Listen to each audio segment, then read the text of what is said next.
बहुत प्राचीन समय की बात है। एक महान संत हुए जिनका नाम था काकभूषुंडी। वे एक अद्भुत व्यक्तित्व वाले संत थे जिनके भीतर भगवान श्री राम के प्रति अटूट प्रेम और ज्ञान की गहराई थी। कहा जाता है कि काकभूषुंडी पहले एक ब्राह्मण बालक थे। उनका स्वभाव बहुत तेज और घमंडी था। वे वेद शास्त्रों में निपुण तो थे, लेकिन उनमें विनम्रता की कमी थी। एक बार वे अपने गुरु के सामने भगवान शिव की निंदा करने लगे। गुरु ने उन्हें समझाया, परंतु वे नहीं माने। तब गुरु ने उन्हें शाप दिया, तुम्हें पक्षी योनि में जन्म लेना होगा।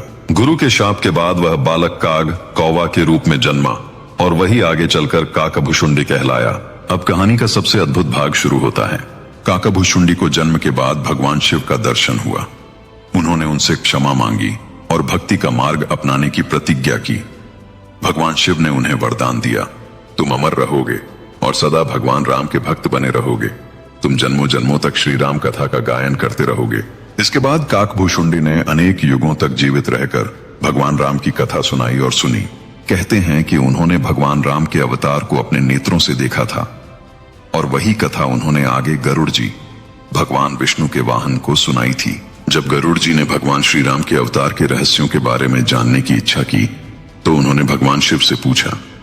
शिव जी ने कहा, गरुड़, तुम काकभूषुंडी के पास जाओ, वे ही तुम्हें राम के रहस्य बता सकते हैं।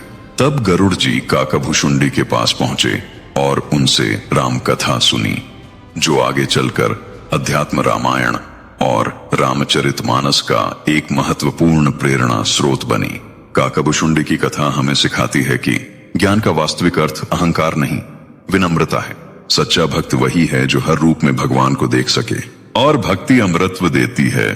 जैसे काकभूषुंडी आज भी लोक कथाओं में जीवित हैं।